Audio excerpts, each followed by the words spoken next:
1 Kings 19, verse 3. Here beginneth the reading of God's holy word.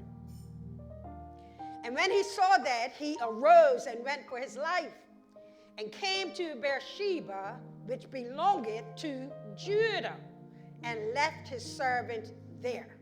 The word of the Lord for the people of God. You can take your seat. We are in the year theme, Kingdom Unity. Kingdom Unity. I'm ministering from the series, The Jezebel Spirit. The Jezebel Spirit. Not just hitting it as a one message, but showing you the whole breakdown of this spirit and how it reveals itself. Today, I believe this is the fourth sermon. And the topic today is Jezebel versus Elijah. Jezebel versus Elijah. I begin. Church, as Christians, most of us know the bones of this story. Yet today we will dig a bit more and take a deeper forensic examination into the text before us. First of all, I want you to note the topic. It lists Jezebel first. Why is this significant? It is significant because I want you to realize right at the start of the sermon that the strong man or the strong person is Jezebel. In spite of the truth that God has just used Elijah to defeat 850 false gods, there is a deeper truth that is being exposed. Let's look at some of these truths. One, Jezebel was not on Mount Carmel. This means that the chief God's worshiper and leader of those who worship in such a manner is still alive. I want you to get that. The gods were killed, but the one that gave order and structure to these false gods is yet alive. Number two, this means that the head of the snake is still alive. It will still be able to strike. You got to get the deeper messages. There are some things in our lives that if we don't kill, they're going to come back. Come on, somebody. Three, church, this tells us that Elijah on Mount Carmel is under the glory of God, empowered to fight, but that a chapter later, he is no longer on that mountain and under the influence of God's almighty presence. See? Everybody can be saved in this church. Everybody can claim the victory in this church. Everybody can shout with everybody else and praise God. I call this a mountaintop experience. Yet on a Monday, a Tuesday, a Wednesday, a Thursday, a Friday, and a Saturday, what are you doing? Are you still that same person who you were on the mountaintop? Come on, somebody. 4, there is a lack in Elijah. After all, could not the God who defeated the 450 false prophets of Baal defeat a single woman?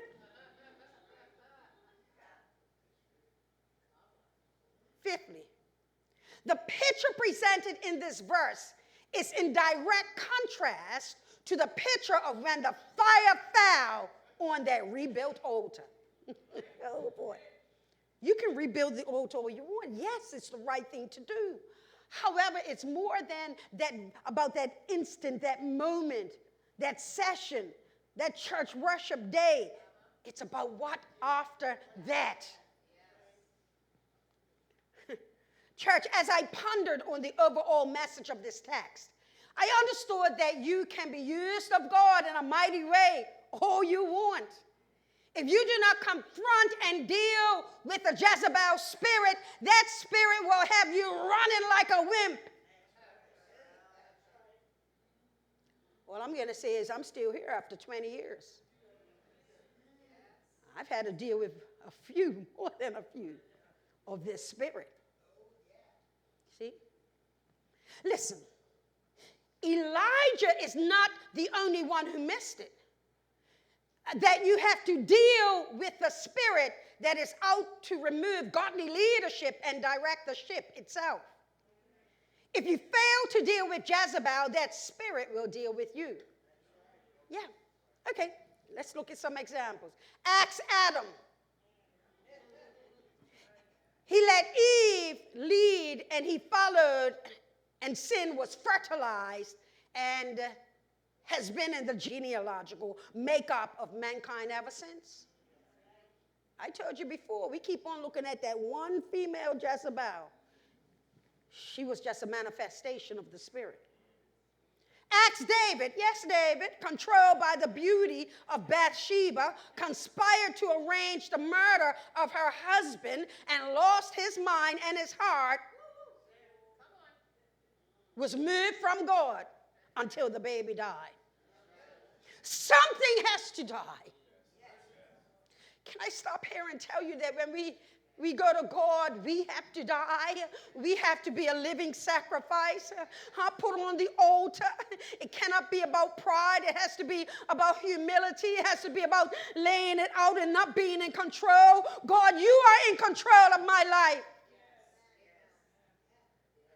Ask Saul, King Saul, needed answers and went to the witch of Endor. And after that, his leadership was no more. My God. See, this thing about leading people, I know it can look glamorous, and some may even say, Seaman, you make it look easy, but I'm telling you, these are the things that we have to deal with. Ask Solomon. The wisdom of his younger years was replaced by the wonder of women and wealth. And it led to him understanding the vanities of not managing your heart right. Have all you want. How will I feel? That's your heart. It's got to be, God, how do you feel? Finally, ask Samson, the strongest man, strayed from the safety net of his people and ended in the seductive lap of Delilah. And that was the end of his strength. Again, I'm trying to tell you, church, that it's not about this one woman. No. It's a spirit.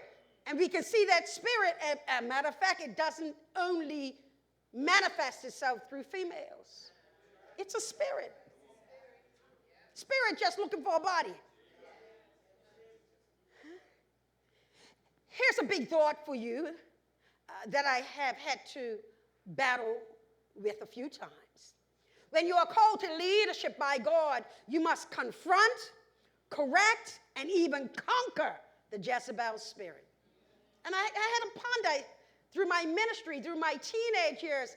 If anybody knows me from my youth, I did not like crowds. I did not like people. I don't want to be around people. But I found out in ministry, you're going to have to come, not only be around people, but confront. It's a different level. And so I must confess here, I've spent time pondering if I was too slow in confronting Jezebel. Yet my heart has always been to listen to people and give them the benefit of a doubt, because I know that even if Judas had repented, he would have been saved. Yet over the past 5 years, in particular, I have come to understand that every leader's leadership will be tested. Will you remain or run? Will you confront or will you conform? Will you be God's leader or Jezebel's leader? Join me today as we further go into the murky waters of this text, and I deal with the following 3 points. Point number 1, confront the corruption. Confront the corruption. Because we live in a society, they want you to confront everything except sin. Confront the corruption. Point number 2, consider the counterattack.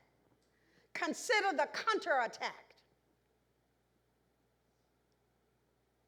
And then point number 3. Collapse in courage. Collapse in courage. Let's deal with the church. Point number 1, confront the corruption. 1 Kings 18 and 40. And Elijah said unto them, take the prophets of Baal, let not one of them escape. And they took them, and Elijah brought them down to the brook Kishon and slew them there. Woo! Wow. Church, Elijah is obeying God. Elijah is obeying the true, the one only true and living God. Therefore, the results are evident. They were taken down, brought down, and killed. The Bible says slew. He slew them. Coming from the Hebrew word hatim. Hatim. Look how it starts. H-A-T-E. Hate him. Yeah. Hate him. Hatim. I keep on telling you. Hate is not the opposite of love. When someone hates you, they hate your purpose. They can love me, but hate the purpose, you see. So Elijah, God is saying, yes, you love people, but you hate their purpose. And if their purpose is to come against the only true and living God, slew. Meaning to slaughter, to butcher, to kill. Often in sacrificial ritual slaughter sense. It's not neat. It's not tidy. Culture of the world today. How are we going to be neat and tidy? That's how it reproduces. Church, God does not play when you play God. God metes out judgment for trying to replace him. Mm-hmm. Look at the strength, sureness, and swiftness of Elijah. This is what you can do under the influence of God's very voice. This is a God thing. This is not an Elijah thing. What is important to understand is that it does not stop at the killing of the prophets of Baal. It's more false gods there. Jesus. The fire exposed the real and that the foes had to be eliminated. If you do not eliminate the foes, they will live to reproduce more of their kind. See, we have a rebellious society because we said, leave them alone. Put them in, just talk to them. I don't know where that came. That came from something that weren't how we grew up. And I didn't get licks because I saw other people get. I was convinced the shoe worked and the belt worked.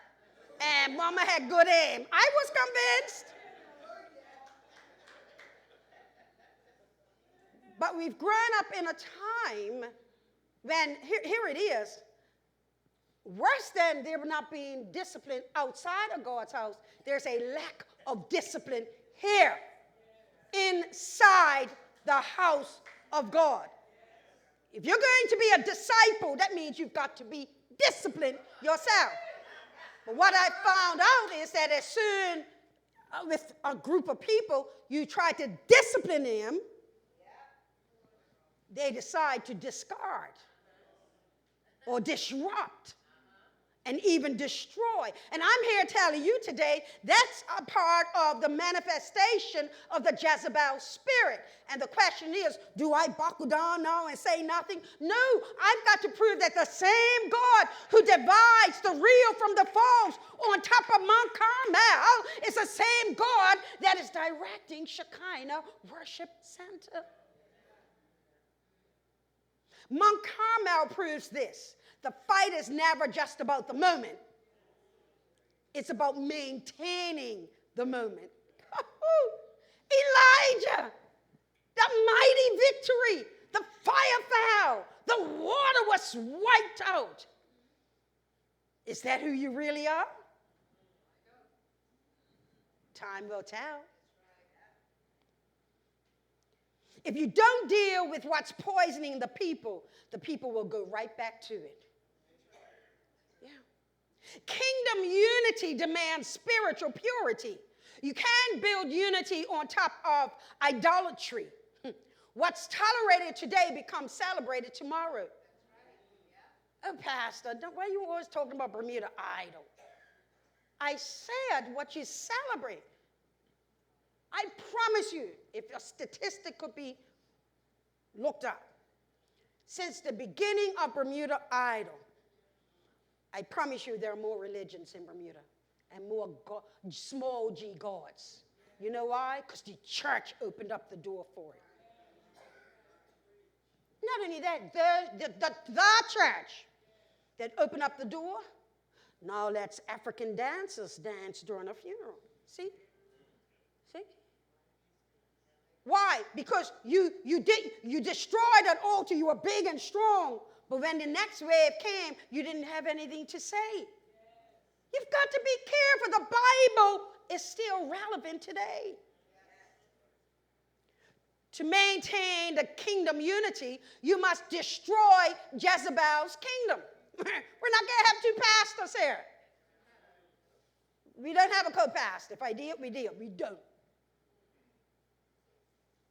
Church, Elijah won the public battle by confronting corruption, but the next scene teaches us that winning publicly doesn't mean you're guarded privately. Because after the confrontation comes, well, what we're going to see. So as we leave this point one, it looks like Elijah has won. It looks like he has won. Point two, the counterattack. Shout out Alda Rogers. That's point two already? Yes, Alda. Point two. I just felt her spirit at that. Point two, consider the counterattack. Counterattack. 1 Kings 19, 1 and 2. Oh, Lord, here it comes. And Ahab told Jezebel all that Elijah had done.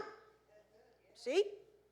And withal, how he had slain all the prophets with the sword. Then Jezebel sent a messenger unto Elijah, saying, so let the gods, small g, let the gods do to me, and more also, if I make not thy life as the life of one of them by tomorrow. About this time. About this time. Listen to me. If Jezebel is still alive, she will continue to maintain her kingdom and come after you for killing her kingdom citizens. Come on, son. Yeah. Until that spirit is exposed and disposed of, it will continue to wreak havoc on those who dare deal with them. Don't expect there to be a cordial type of experience when you're dealing with a Jezebel spirit. It's going to be woundedness, going to be drama. I remember dealing with one. They tried to take me to my leader, call me into a meeting. We dealt with it, though. Because one thing about truth, I don't know why they chose me to come against. I was the pastor, and to God be the glory, they came off of that demonic homosexual bill, the lead pastor. So we're not going to play with Jezebel's spirit. The task of leading God's people is not for the weak, weary, or worn. For you cannot compromise with this spirit. You cannot counsel this spirit. You cannot comfort this spirit. And so many times, church, you have to use wisdom. You have to discern. Because they can act like they're injured and they're hurt. Oh, you hurt my gods. You hurt my feeling. How could you do it? You've got to ask God about that. The end goal of this Jezebel is to wipe you out and look good doing so. Ain't that something? We must again speak to the pattern and the personality of the Jezebel spirit. It is not Ahab who has the spirit. It is his wife. Ahab has given way to Jezebel. That's the point. Whether a male tries to run Shekinah or a female, I can't give way to that Jezebel spirit. It is Jezebel who sends the message to Elijah. Now listen to this sentence. I sat back on this one. Elijah is not afraid of King Ahab.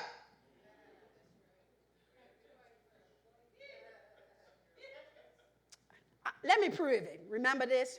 Go back to 1 Kings 18 and 8 and 15. Listen to Elijah. He's talking to Obadiah. We'll get into that next week. And he answered him, I am, like I am here. Go tell thy Lord. Tell King Ahab, I'm here. Behold, Elijah is here. Verse 15. And Elijah said, as the Lord of hosts liveth, before whom I stand, I will surely show myself unto him today. I told you Elijah is not afraid of King Ahab. Who Elijah afraid of? The wife. Huh? Clearly Elijah is not afraid of Ahab. He is afraid of the one Ahab answers to. It would be right order to fear the king. However, where this spirit reigns, disorder reigns. Jezebel just caused confusion, that's all. Notice Jezebel's weapon. She doesn't swing a sword. She sends a message.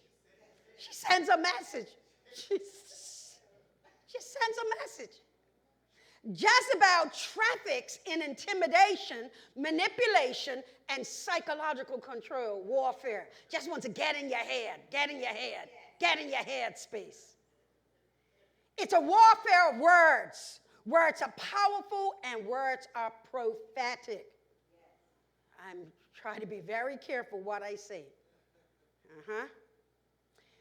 Ahab reports, Jezebel reacts. Weak leadership often becomes the delivery system for wicked agendas. If somebody has an agenda and they're in church and that agenda is outside of the mission and commission of that church, they're going to go for the leadership to see if they can influence them. Yeah. Can they start implementing different things in that church like it's never been done before? Same pattern. Because they must gain the trust of the leadership and begin to stir that ship without being in the leadership. After all is well on Carmel comes, I'm coming for you in the valley. Oh, man. As strong as we may be on the top of the mountain, listen, I got this news for you. It's not something you want to clap about, but I'm going to tell it to you anyway. The valley is coming. Yeah. Whatever you experience on the mountain, this is the greatest church. This is the best church. I never leaving you, Pastor. All that type of stuff. I clap, and then I catch myself real quick because I said, I know what type of valley they're going to experience and what they're going to say next week. Same for you. That when God gives you a mighty victory, celebrate what God has done and then prepare yourself for a spirit to come and try to pull you down. That's what I'm saying. Gird your loins. Get your mind together. Get your heart shortly steadfast in the things of God, because the enemy is not going to, listen to this, the enemy will celebrate your mountain moment. Yeah, go right ahead and wait for you down in the valley. You can't, let me tell you something about a mountain, tell you about a mountain. You can't live on a mountaintop. The air is thin, and our lungs are not built to survive that heights. So go ahead, celebrate all you want. Eventually, you got to catch your breath. Go down. And it's when we are down in the valley that we've got to know that the Lord is our shepherd. That we shall not want. That the God that gave us victory on the mountaintop is still the God that will give us victory in the valley low. I'm trying to prepare somebody that you may have to experience your negative moment this week. Perhaps you experienced it last week. But I got some better news for you. That if you are really a worshiper of God on the mountain, that God will bring you through your valley. Not only will God bring you through the valley, he'll bring you through with a testimony of how he's brought you out. Because he knows that somebody else is going to go through the valley and they're going to need to know how you made it through, how you made it out, how you made it over. That's God. The enemy loves to strike when the adrenaline is going and exhaustion sets in. Mother House, you've lasted a long while. You know why?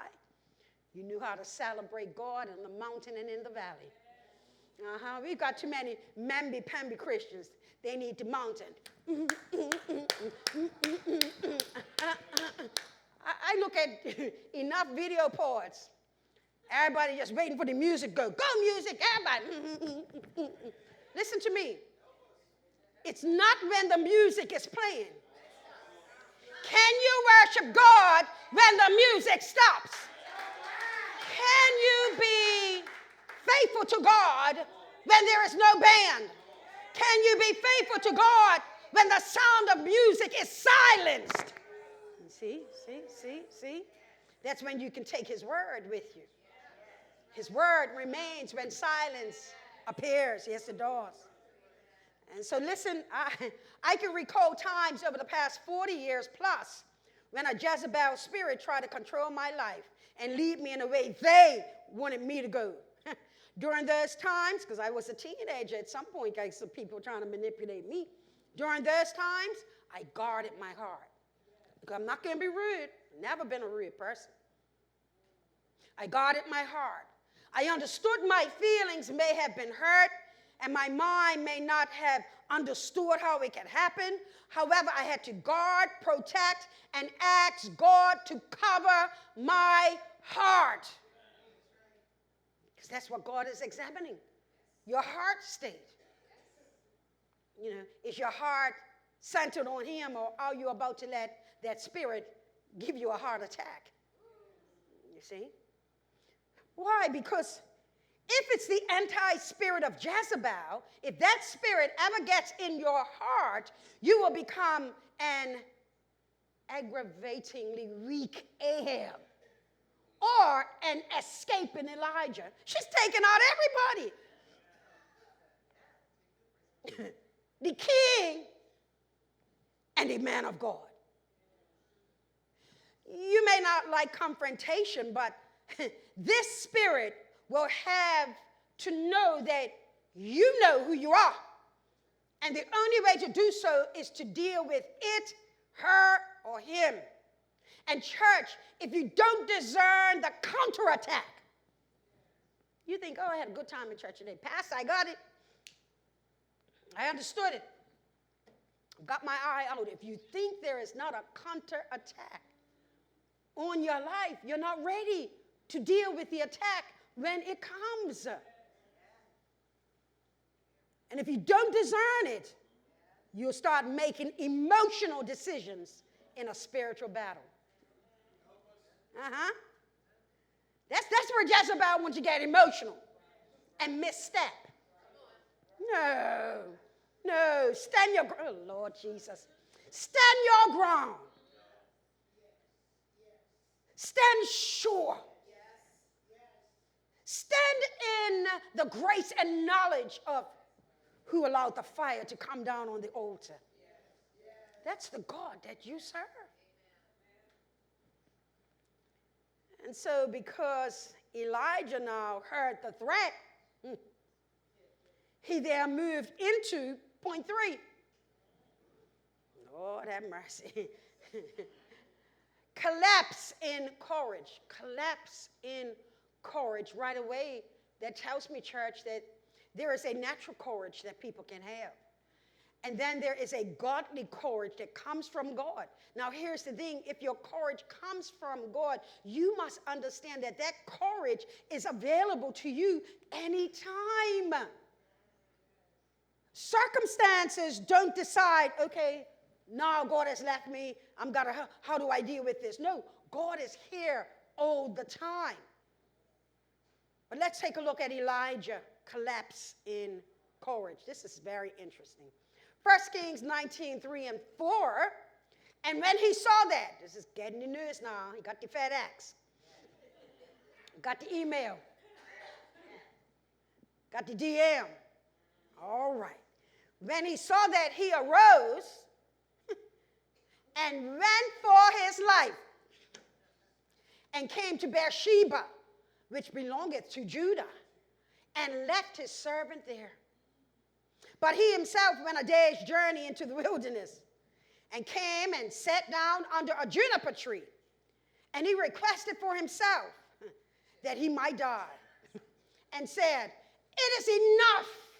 Now, O Lord, take away my life, for I am not better than my fathers."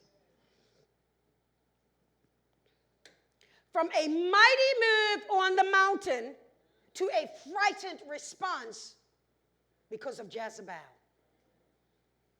Church, Elijah did not pray to God. He did a say to God. You see, it's a difference. Elijah did not hear from God. Elijah did not operate according to what had taken place on Carmel. And as I thought on the sermon this morning, you know who Elijah acted like? Jonah. God sent you, Lord of mercy. I got an issue right here. God sent you to defeat Jezebel. You're running the opposite direction. Come on, I want to park it here. This is what's happening in Bermuda. God has called us to call out that spirit, call out any antichrist spirit, any spirit that deals with homosexuality, any spirit that deals with abortion, any spirit that deals with fornication, idolatry, or anything like that. We call it out. But you don't hear any Elijahs calling out the spirits outside of the four walls. Mount Carmel, this Mount Carmel. So the situation. This is a new situation. He knew about Ahab. Apparently, he did not know about Jezebel. Therefore, when he hears the threat, he reacts. The worst thing to do is react to Jezebel. Because they're watching to see what you're going to do. Making traps, pitfalls. Say, I got him. All right, let's go. A real leader makes sure that Jezebel reacts because of them. Yeah. Take it too far, I'm going to say one sentence, and then I know exactly what you're going to do. There must be a continuous boldness by God's servant leader. You cannot punk out. What am I doing leading you if I'm punking out? How am I going to lead you if I'm afraid of a Jezebel spirit? Elijah, listen to me, he escapes. That's wrong right there. He escapes to Beersheba. Why Beersheba? All right? Why Beersheba? Let's talk about it. I found it most interesting. One, he crossed a border. Listen to this. Beersheba was in Judah, the southern kingdom, right? While Jezebel's power base was in Israel, the northern kingdom. That's why the text says Beersheba belongeth to Judah. All right? Elijah didn't just change locations, he left the jurisdiction, folks. I look at Bermuda every day. I said, I ain't leaving this place. I ain't leaving these shores. These blue waters, that's right, that's why I could write that song. I love me some Bermuda. Elijah leaves the jurisdiction. It's a picture of fear pushing him to exit the field where God had assigned him to lead. You see, that's important there. No, God sent you to deal with Jezebel. You can't, you know when God calls you to do something. And therefore, you know when you drop the ball. Whatever God speaks to your heart, that's the kingdom you have been sent to conquer. And if you run from that, you know when you're in disobedience. So he runs away from Jezebel. 2, watch this. He ran to the edge. Beersheba with the southern edge.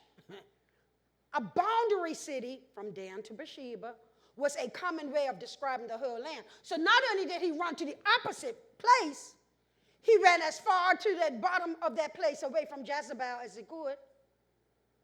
What a way to destroy your witness on Mount Carmel. How God used you. Going to Beersheba is like saying, I'm going as far as I can. It shows how deep the intimidation hit him. He went to the limit. 3, talking about Beersheba. He's moving from confrontation to self-preservation. He's not fighting, he's protecting. He's not coming after the leader of false gods. He's running away to protect his life. On Carmel, Elijah stands bold and confronts idolatry. The Bible says he went for his life. So you went from standing bold to running for your life. Guess what history is going to talk about? Guess what all the children growing up again say? Yeah, he thought he was big and bad up on that mountain. But look at him now, Freddy cat. Look at him, he's really scared. I know what happened on the mountain. He ain't there no more, huh?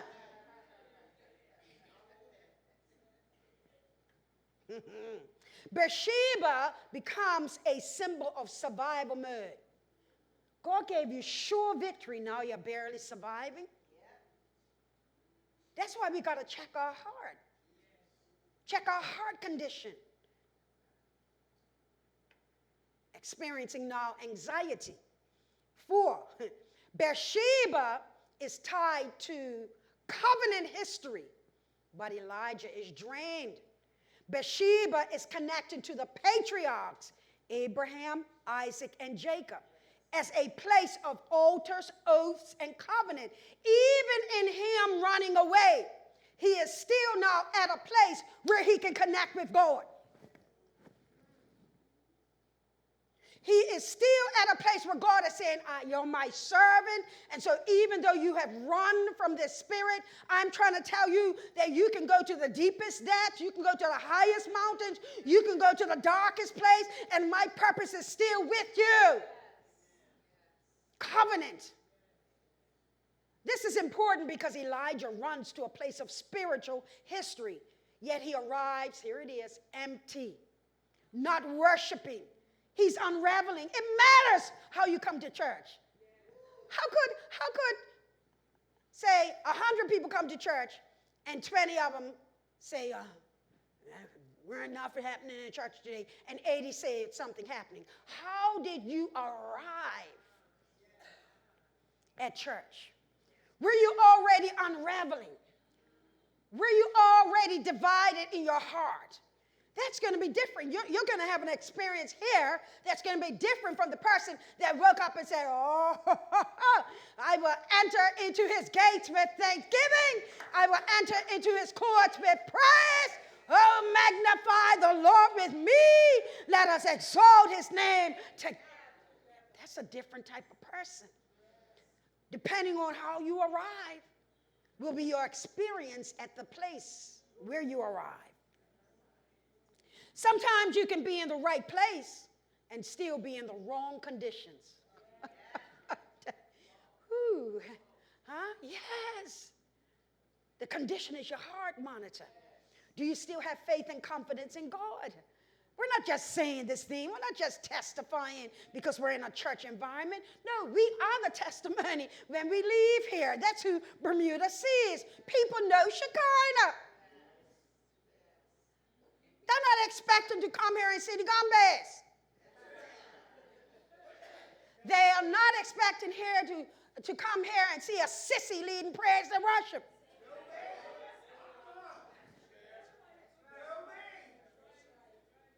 They're coming here and they're not expecting to see people dressed like they're going down the beach.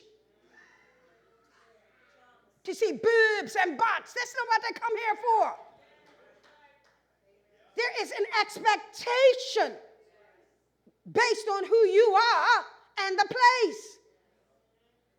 Now, I go to some places, I just sit quiet because I know I'm going to see all of the above. But that's not my Beersheba. It's not my Judah. See, if God gets you to Judah, come on, Deaconess Nancy, it means that there is a praise in that place. No matter how you got to that place, there is a praise moment where you'll be able to lift up your voice like a trumpet in Zion and show God's people who they are because of who God is.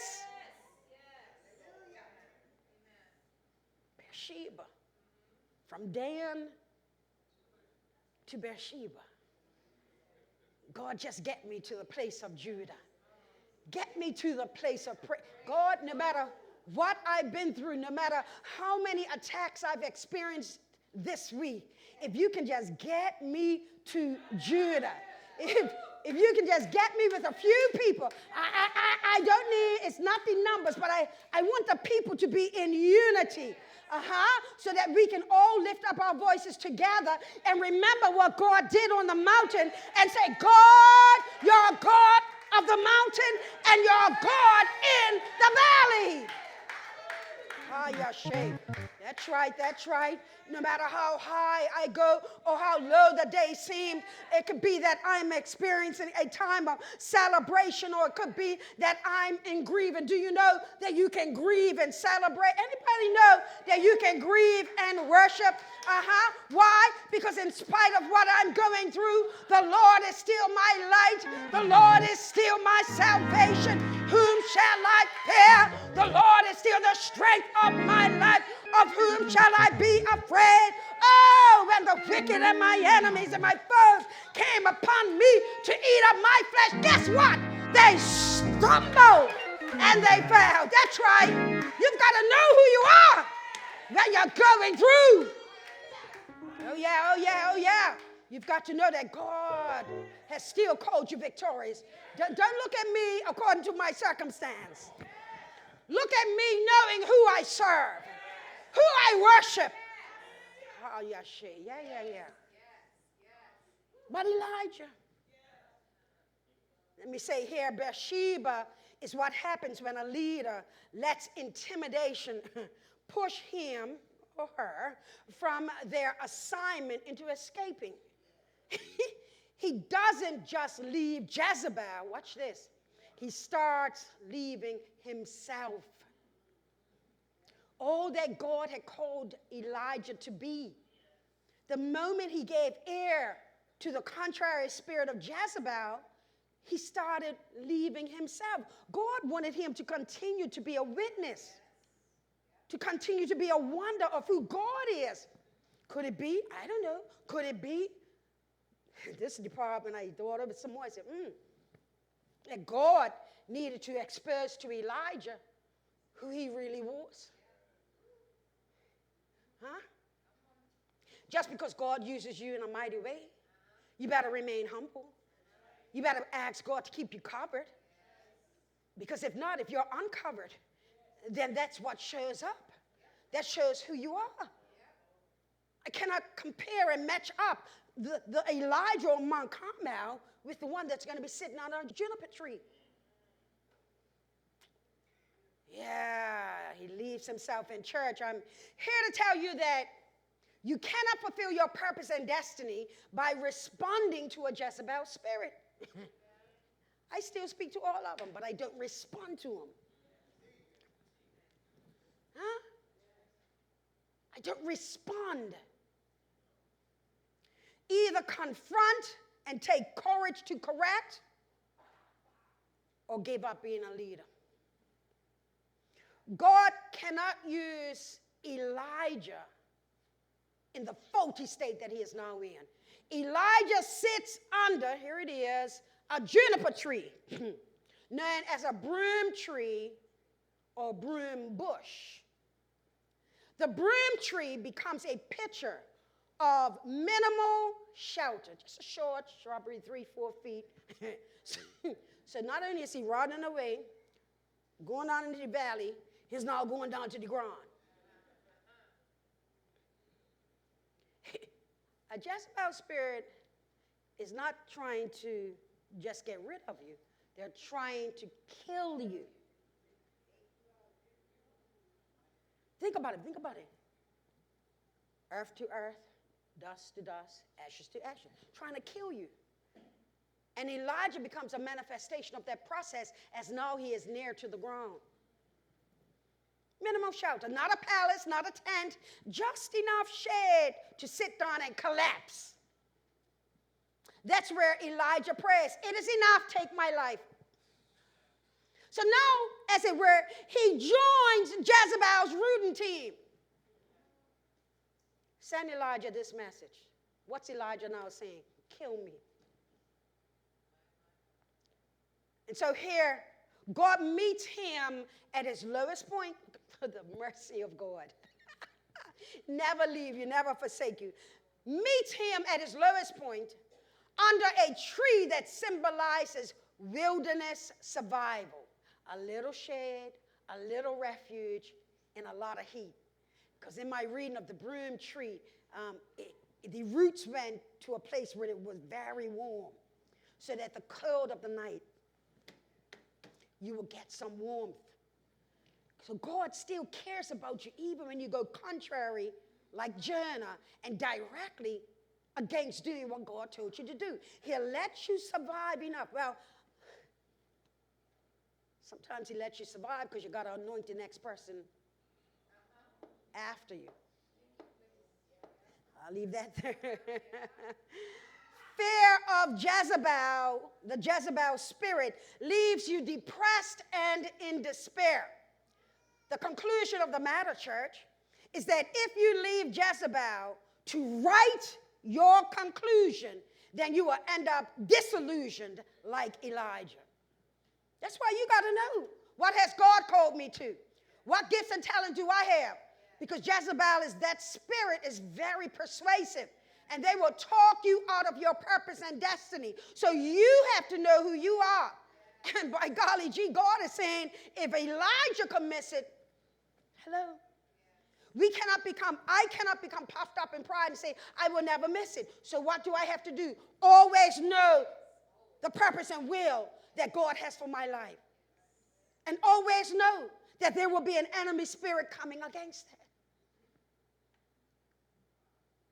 Remember, director, I'm done. Remember who God is and who gave you the victory on the mountain. That same God will give you victory after the mountain. Be careful, church. Look who is trying to manipulate you, and look at who you are trying to avoid. Sometimes we have to confront people at some point to let them know, I know who you are. Why? Because you don't want that spirit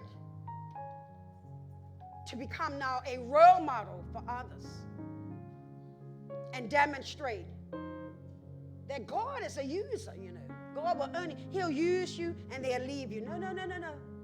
If God used you in that way, he's showing you the potential of who you are. You have to stand your ground and trust God. And so when we go through even from this day onward, remember the mountaintop where God met you. He'll meet you in your valley low. You will have your juniper tree. Your juniper tree may be a bed, bad. Tired. Dreary. Might be your couch, whatever. I'm going to tell you that God still has a work for you to do. Amen? Let's sing praise team right here. I know that I can stand no matter what may come my way. My life is in your hands. Jesus, yeah. You don't have to worry. You don't have to worry. And don't you be afraid. Joy comes in the morning. Joy comes in the morning. Trouble day won't last always. Troubles day don't last always. For there's a friend in Jesus. He's going to wipe your tears away. Who will wipe your tears away. And if your heart is broken. And if your heart is broken. Just lift your hands and say. Just lift your hands and say, oh, I know that I can make it. I know that I can stand. No matter what. No matter what may come my way. My life is in your hands. With Jesus.